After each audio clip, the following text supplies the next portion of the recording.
Moi, c'est la première fois que je monte sur un ring. Tu penses que tu peux me battre? Oui, Tu me mets KO. c'est certain. C'est J'ai certain. une bagarre, hein, je sais me bagarrer. Oui, mais j'ai les techniques, j'ai les skills que tu n'as pas. Ouais, mais moi, je peux être comme la boxeuse que tu étais au ton début. Hein. Et attention, j'ai la rage ici. Je l'ai toujours avec de la technique en plus.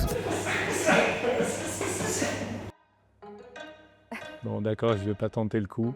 Je tiens à ma figure à rentrer bien chez moi.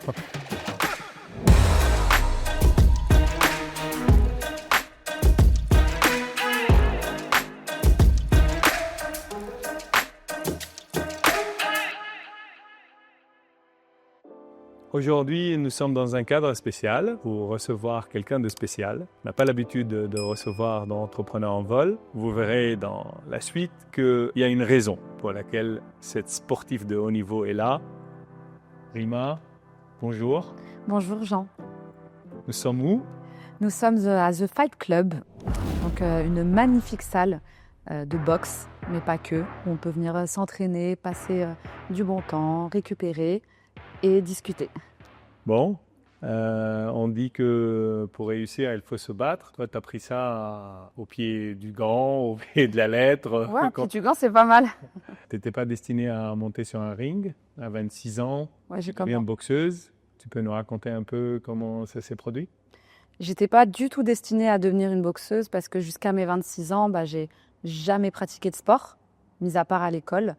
Et c'est en 2016, donc à 26 ans, où je pesais facilement 20 kilos de plus, donc pas du tout sportive, même pas dans les salles de fitness, que j'ai découvert ce sport.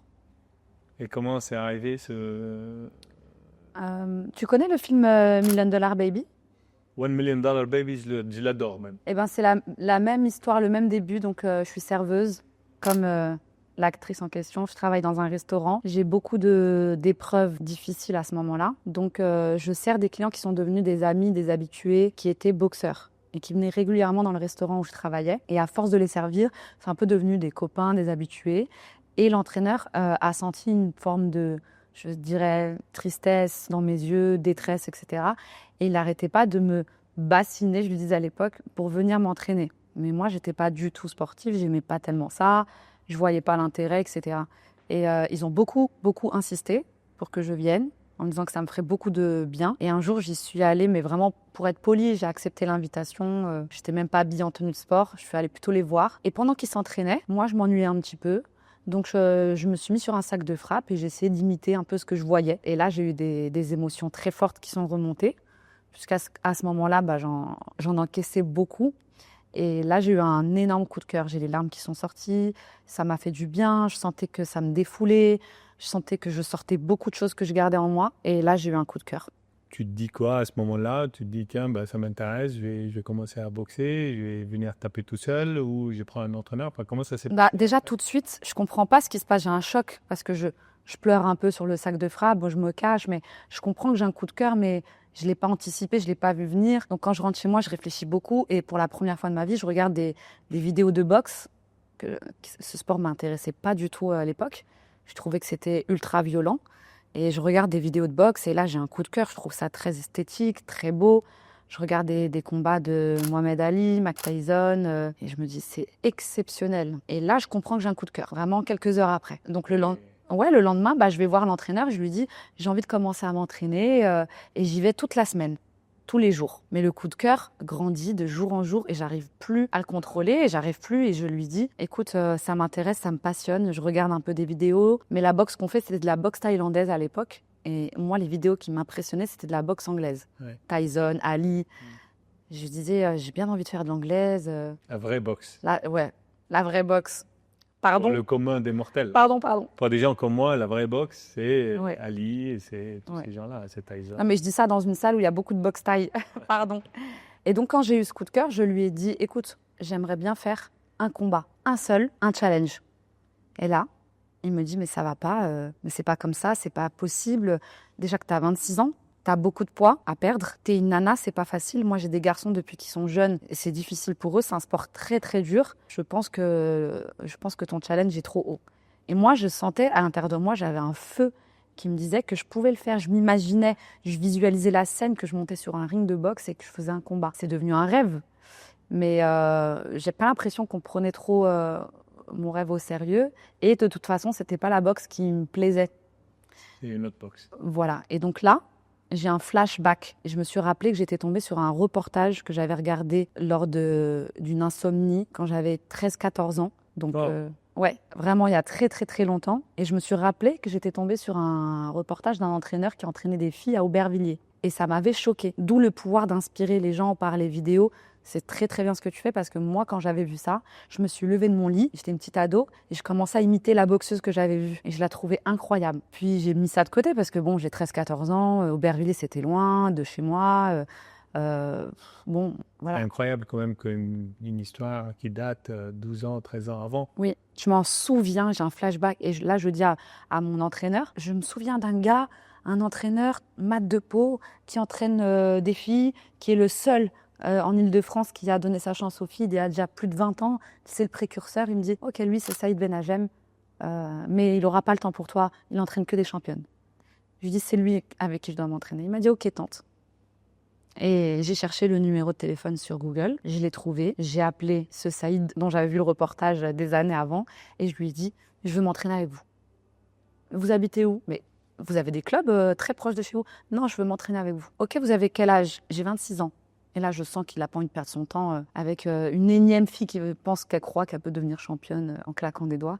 Et il me dit non, laissez tomber. Ou venez... 26 ans, c'est quand même... Ouais. Ou il me dit, venez chez les loisirs pour apprendre à boxer. Je dis non, moi, je veux pas être loisir, je veux faire un combat. Et il a raccroché.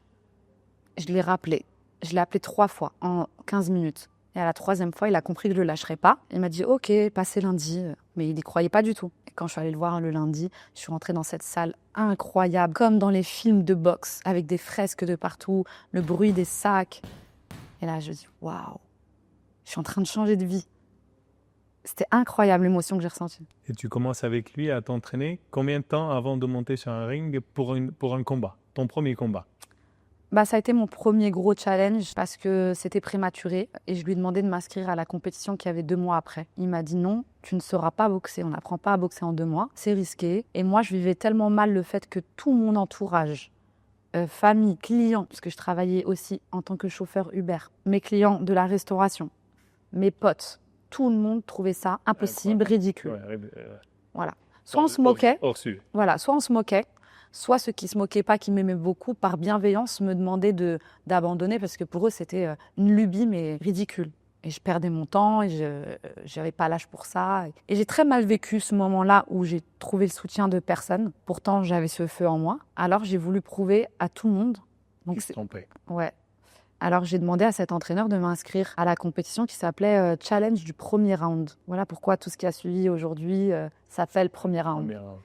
Et je lui dis, inscris-moi. Il me dit, tu n'auras pas le niveau. Tu ne mettras pas ta défaite sur mon dos. Je lui dis, ok, inscris-moi. Et donc, pendant 2 mois, je suis rentrée dans une bulle où j'avais l'impression de préparer un championnat du monde. J'étais très stressée, je pleurais, j'étais tellement motivée que j'avais des excès d'émotions, alors que c'était une petite compétition.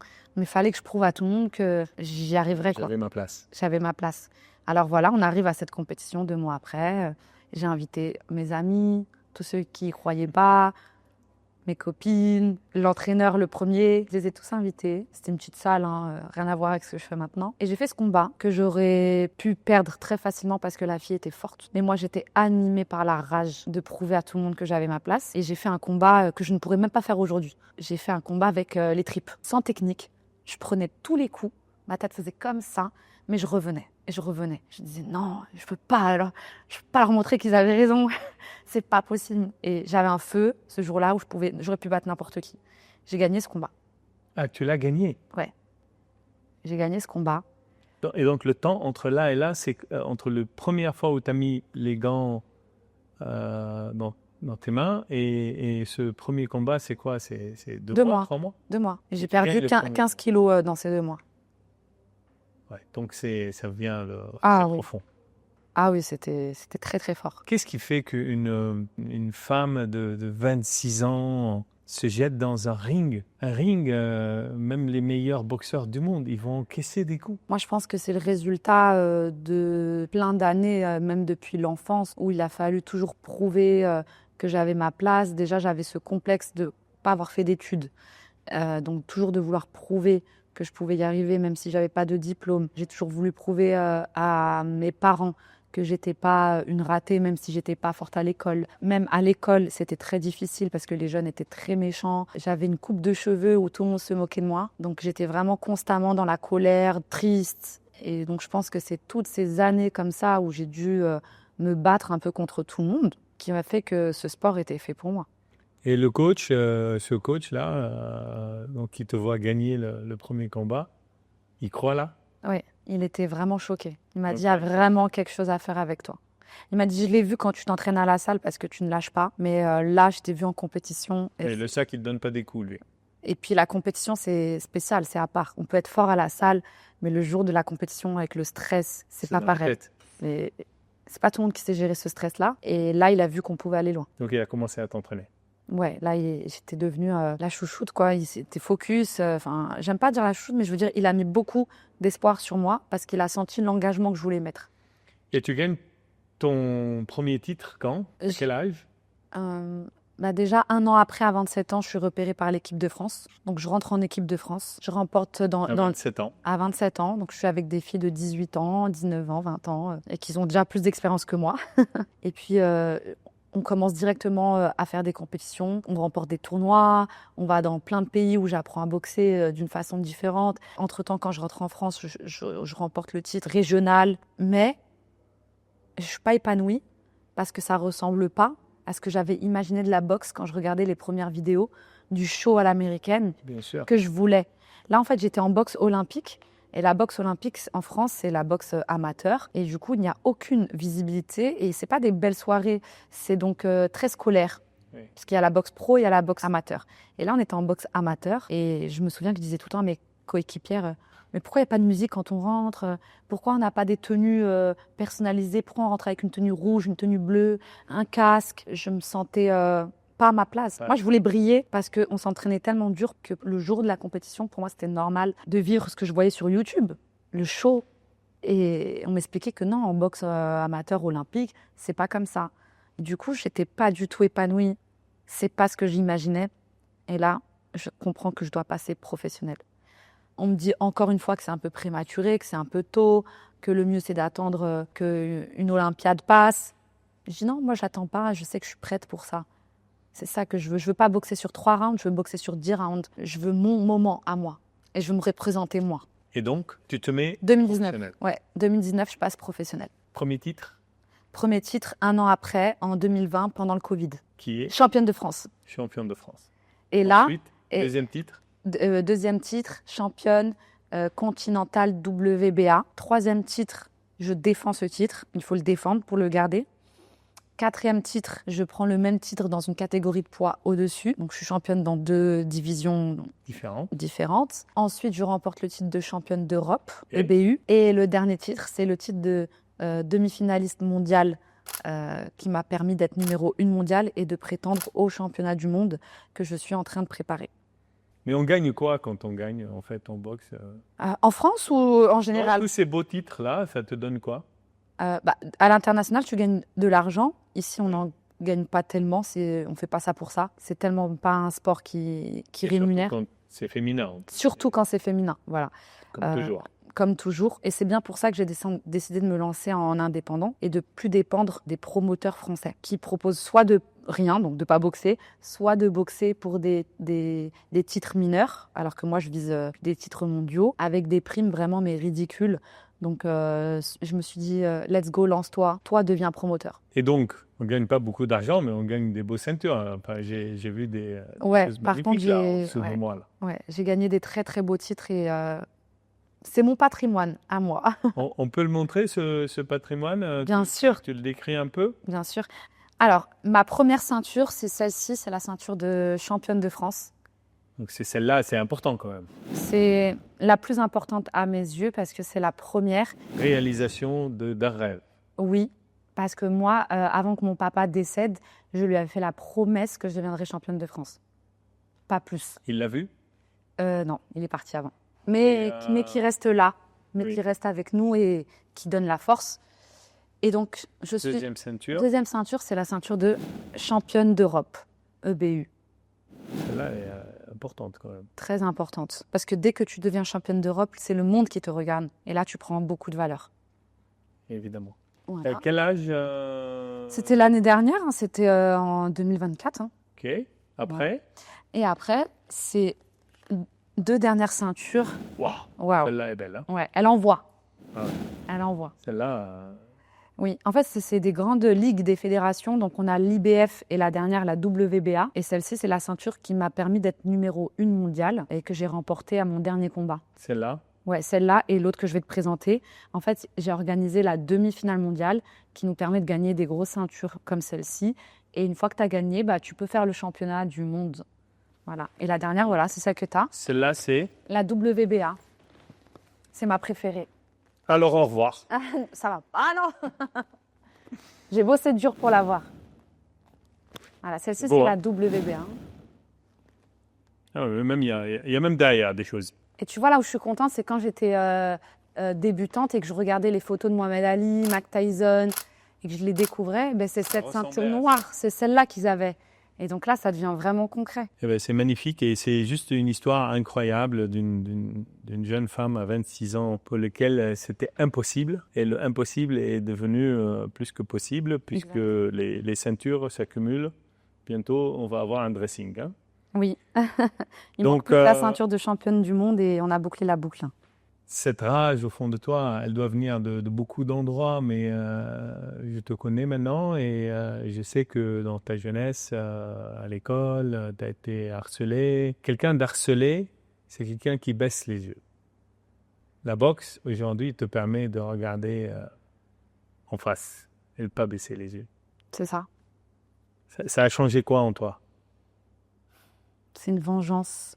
C'est une vengeance sur la vie. C'est une vengeance sur le regard des autres. C'est une indépendance, vraiment, que j'ai pu gagner. C'est une grande confiance en moi que j'ai aujourd'hui. Je me sens invincible, pas parce que je suis une boxeuse et que je sais frapper, mais parce que je sais aller au bout d'un projet que je me suis lancé moi et que malgré les croyances limitantes des autres, j'y suis allée et j'ai gagné. Je suis allée au bout. Et justement, en fait, ce qui est intéressant aussi dans ta carrière, c'est que la boxe, c'est un sport individuel comparé au sport que moi j'ai pratiqué, qui est le basket, qui est un sport collectif.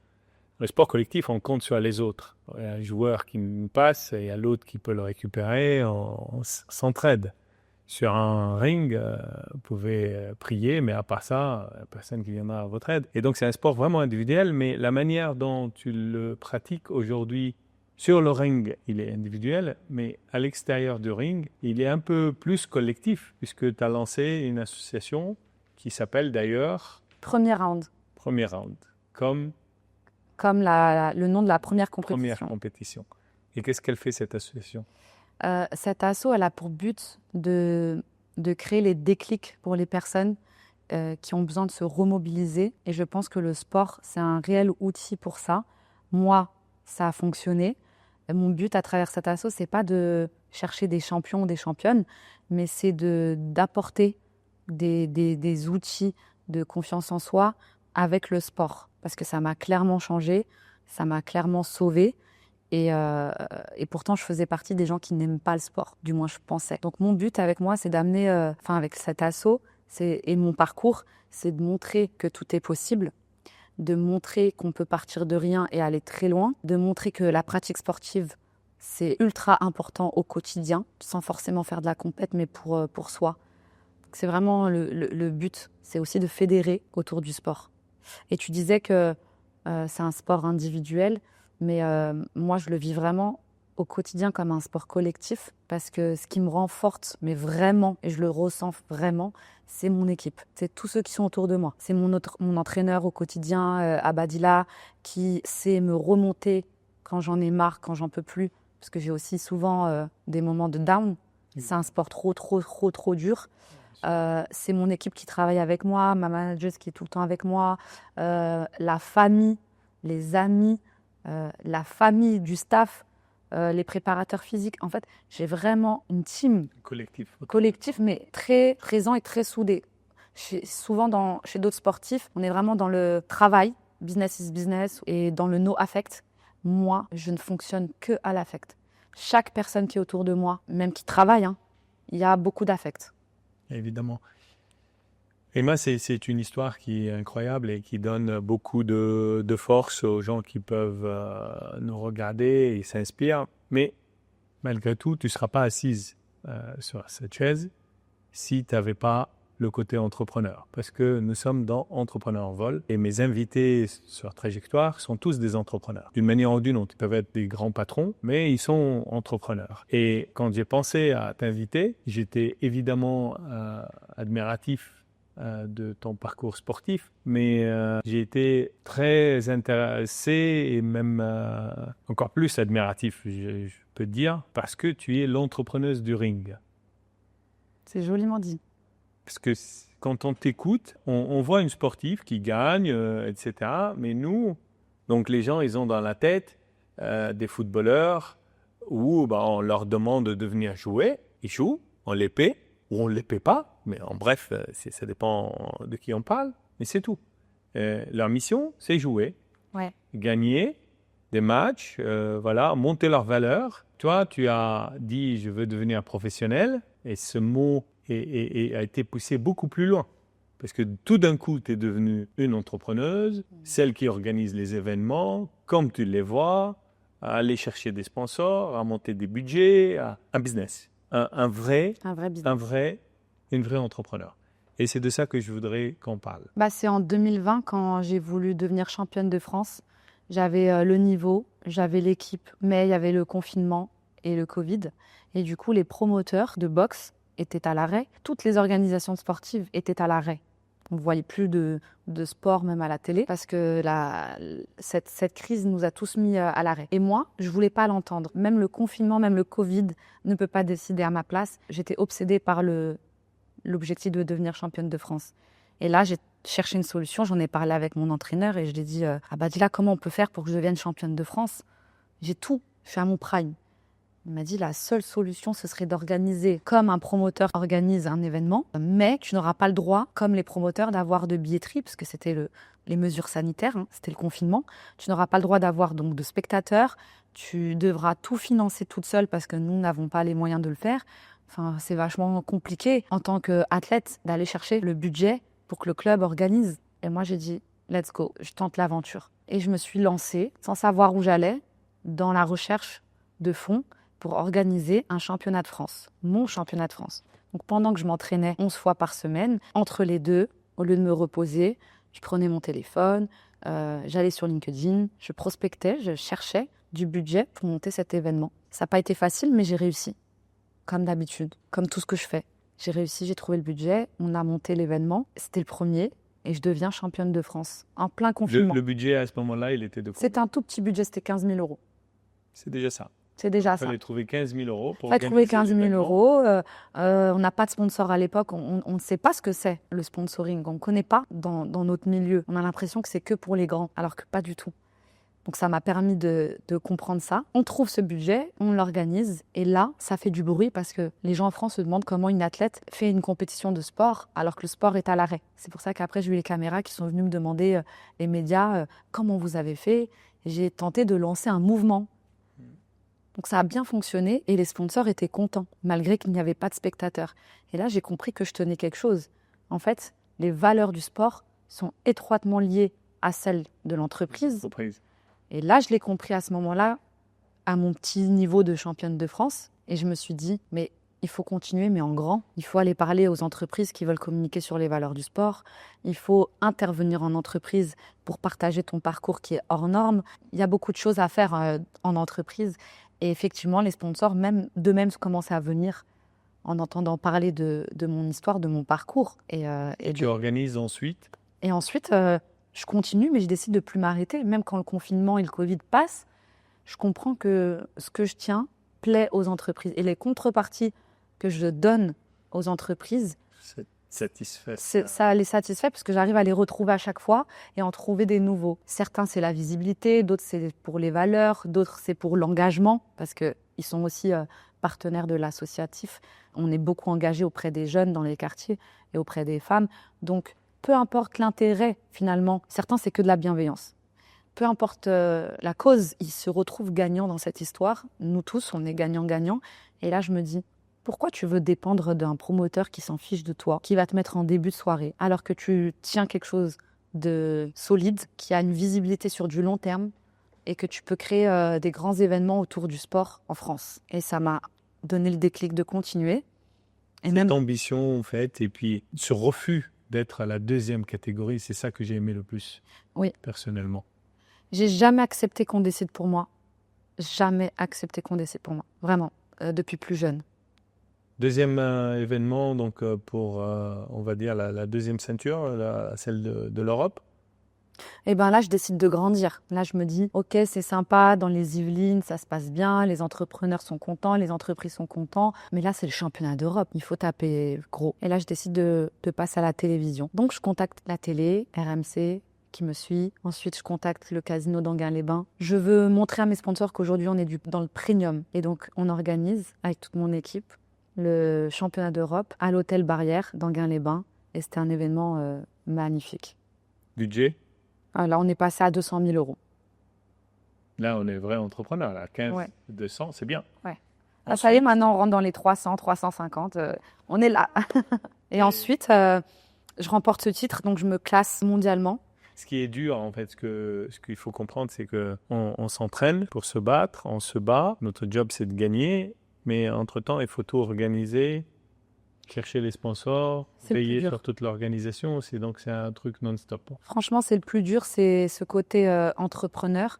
Alors, ça me fait vraiment vibrer parce que j'aime ça.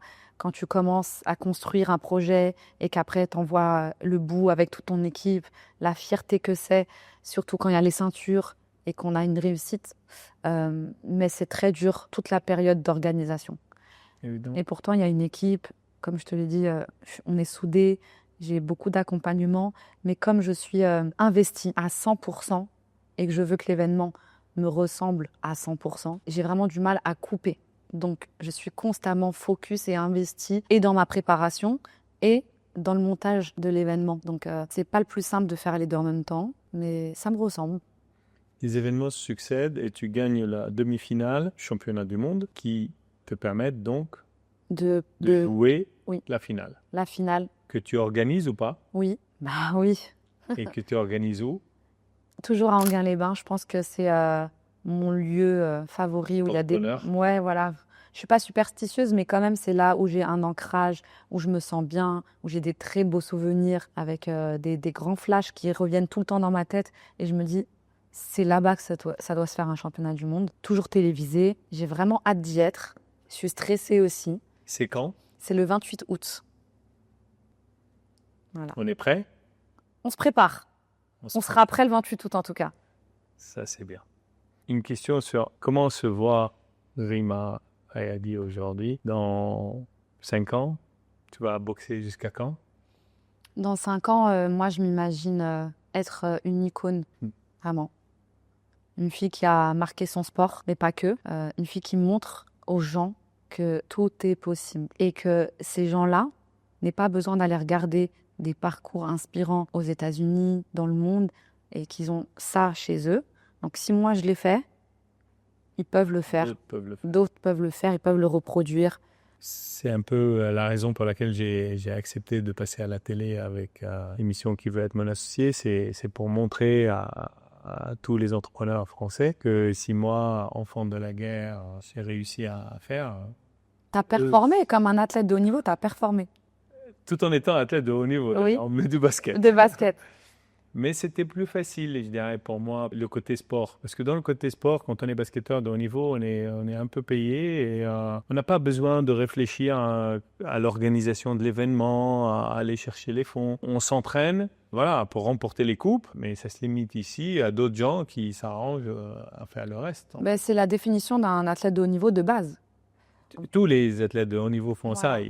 On leur demande de gagner là. Ouais. Et c'est ça en fait que je trouve vraiment dur pour toi. C'est cette combinaison fusionnelle entre le sportif de haut niveau et l'entrepreneur de haut niveau. Parce qu'on commence à parler de budget significatif, on commence à parler de championnat du monde. Le championnat du monde, on ne le fait pas avec 5 000 € ou 15. Donc, c'est des niveaux très hauts qui nécessitent l'engagement de beaucoup d'équipes autour de soi, qui nécessitent aussi l'adhésion d'entreprises, de la région, de chaînes télé, etc., pour pouvoir organiser cet événement. Et j'espère que tu le gagnes aussi. Mais comme tu le dis, j'aurais pas été là s'il n'y avait pas eu ça. Donc moi, je trouve même pas ça triste. Non, c'est même grand. C'est grand. C'est moi qui ai choisi. C'est moi qui ai choisi de m'imposer dans ce milieu-là, dans ce milieu masculin de promoteurs. C'est moi qui ai choisi d'organiser ces événements. C'est moi qui ai choisi d'amener un format différent sur du premium, du haut de gamme, tout en étant engagée. Moi, j'en suis extrêmement fière. Et je suis même contente d'avoir été sous-estimée et peut-être frustrée à l'époque, parce que c'est grâce à ça que j'ai pu débloquer cet instinct de survie de « Ok, qu'est-ce qu'on fait maintenant? Qu'est-ce qu'on crée ?» Et là, j'ai créé. Et je pense que si j'avais été une athlète dans un format classique, entraînement, manger, dormir, j'aurais pas eu cette réflexion. C'est sûr. C'est sûr. C'est sûr, le développement de tes compétences ont été beaucoup plus loin que le côté sportif pur et dur.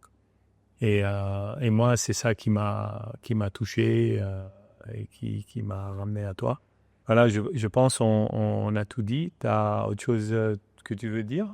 Moi, ce que j'ai envie de dire, parce que ceux qui me connaissent de loin dans le sport ne me voient qu'à travers mes ceintures, mes réussites, mes sponsors, parce que j'en ai beaucoup. Et ils sont loin d'imaginer la montagne de galères par laquelle je passe. Et je passe par beaucoup de galères.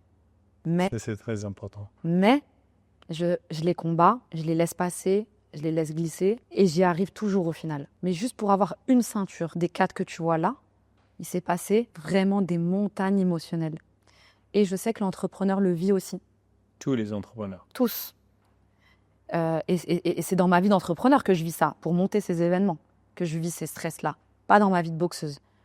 Donc, ce que je peux dire, c'est que accepter le fait que ce soit dur, qu'il y ait des échecs, parfois à répétition, car c'est là, dans cette force mentale-là, que apparaît après la réussite. C'est sûr. Et j'ai fait beaucoup de podcasts récemment et je m'attraque l'idée que l'entrepreneuriat, c'est certes quelque chose de très stimulant. Aujourd'hui, les entrepreneurs sont devenus les DJ il y a quelques années. On a créé en France vraiment un réel engouement derrière l'entrepreneuriat. Beaucoup de gens s'intitulent entrepreneurs aujourd'hui. Ils regardent des gens réussir aussi, qui les tirent. Il faut que tout le monde sache que l'entrepreneuriat réel, c'est un genou par terre tous les jours. C'est beaucoup de difficultés, beaucoup de sacrifices. C'est un mode de vie, des sacrifices énormes. Quand on rentre chez soi, notre tête ne s'arrête pas. On va en vacances. Si on va en vacances, ça tourne. On est dans l'organisation. À chaque fois, on regarde le téléphone s'il y a un message de plus ou de moins. Tous les jours, même à mon niveau aujourd'hui, et après tout ce que j'ai fait, etc., il n'y a pas une seule journée où je ne reçois pas une mauvaise nouvelle. Aucune journée sans mauvaise nouvelle. On me demande dans mon entourage, Jean, comment ça va aujourd'hui? Et ma réponse, c'est toujours la même. Ça aurait pu être pire. Ouais. Et voilà, et je rigole maintenant. Donc comme ça, voilà, c'est l'attitude de l'entrepreneur, du vrai, on sourit. Bon, Rima, je te remercie pour ce temps. Avec plaisir. Tu es vraiment une sportive extraordinaire. Merci. Qui démarre à 26 ans, c'est du jamais vu, vraiment. Et tu es un bel entrepreneur qui mérite ta place. Pour moi, tu boxes sur le ring, tu boxes à l'extérieur du ring, mais tu as ce trait en toi pour lequel tu te bats le plus, ce trait que représente pour moi la valeur la plus importante. Et c'est pour cela que Entrepreneur en vol a l'aigle à côté, pas seulement parce qu'il est gravé sur moi, mais aussi parce que pour moi, la plus grande valeur, c'est la liberté. Et toi, tu es libre. C'est très beau. Merci. Merci pour ton temps. Avec plaisir.